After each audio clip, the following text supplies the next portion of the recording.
اہل بیت کو یزید کے سامنے پیش کیا گیا۔ یہی وہ مقام ہے جہاں جناب زینب نے خطبہ ارشاد فرمایا تھا۔ یزید سے اہل بیت کا تعارف کروایا گیا۔ اس نے پوچھا، یہ کنیزوں کے حلقے میں کون مغرور عورت بیٹھی ہے؟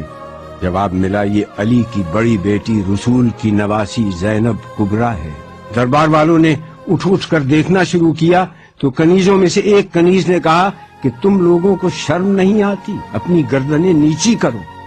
زبیر ابن قیس نے یزید کے سامنے سر حسین پیش کیا اور کہا کہ امیر مبارک ہو، قیدی آ گئے، محمد کا نواسا قتل کر دیا گیا۔ اس کے بعد شہداء کے سر پیش کیے گئے۔ اس نے سورہ آل عمران سے اس آیت کو پڑھا، خدا جس کو چاہتا ہے ملک دیتا ہے اور جس سے چاہتا ہے ملک لے لیتا ہے، جس کو چاہتا ہے عزت دیتا ہے، جس کو چاہتا ہے ذلت دیتا ہے۔ جناب زینب نے یزید کو مخاطب کر کے کہا کہ آیات کو اپنے مطلب کے لیے استعمال مت کر۔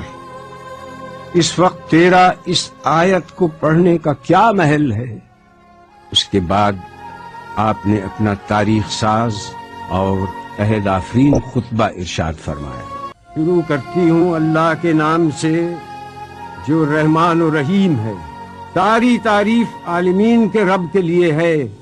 میں ستم دیدہ سہی مگر تعریف تیرے لیے، میرا گھر تباہ سہی مگر حمد تیرے لیے، میرا خاندان کشتہ راہ وفا سہی مگر بندگی تیرے لیے، اور درود و سلام میرے نانا پر۔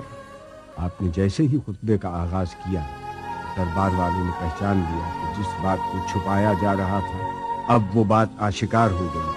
ہر طرف سرگوشیاں شروع ہو گئی۔ ہاں، برا انجام ہے ان لوگوں کا جو اللہ کی آیتوں کی تکذیب کریں اور جو اللہ کی آیتوں کا مذاق اڑائیں۔ کیوں یزید، تو نے اللہ کے قول کو بھلا دیا؟ اللہ کا قول یہ ہے کہ کافر یہ گمان نہ کریں کہ ہم نے جو ان کو مہلت دی ہے وہ اس لیے دی ہے کہ ان کا زمانہ ہمیں پسند آیا ہے یا نہیں۔ یہ مہلت اس لیے ہے کہ وہ گناہ پر گناہ کیے جائیں تاکہ عذاب زیادہ ہو۔ کیا یزید تو گمان کرتا ہے کہ یہ ملک ہے نہیں، یہ مہلت ہے؟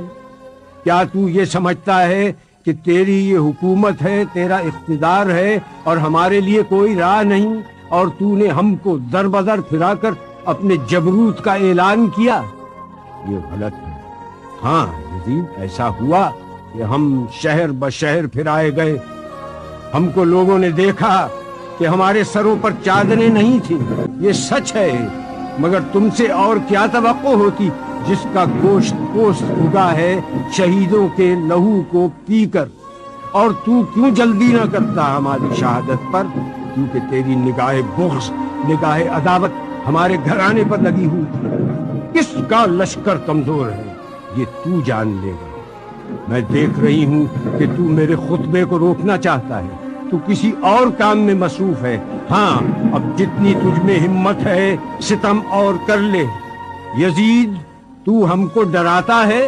اس کی قسم جس نے ہمارے گھرانے میں نبوت دی، اس کی قسم جس نے ہم کو کتاب سے سرفراز کیا، تو ہمارے مقصد کو پا نہ سکا، اب تو ہمارے ذکر کو قیامت تک نہ مٹا سکے گا۔ تو یہ نہ بتلا سکے گا کہ آل محمد کس غرض کے لیے قربانی دے رہے تھے۔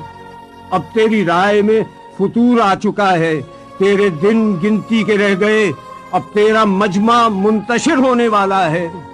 تاریخ سے ثابت ہے کہ آپ کی یہ پیشین گوئی چند دن بعد ہی پوری ہو گئی، جب شام کے قید خانے میں حسین کی ایک بچی کا انتقال ہو گیا اور اراکین دولت شام یزید کے سامنے سفارا ہو گئے اور شام میں بغاوت کا آغاز ہو گیا۔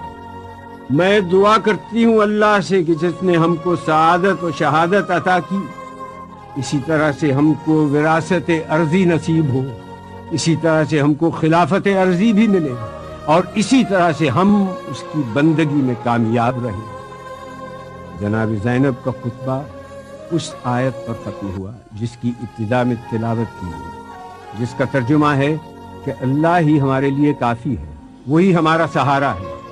سلام ہو خدا کی راہ میں۔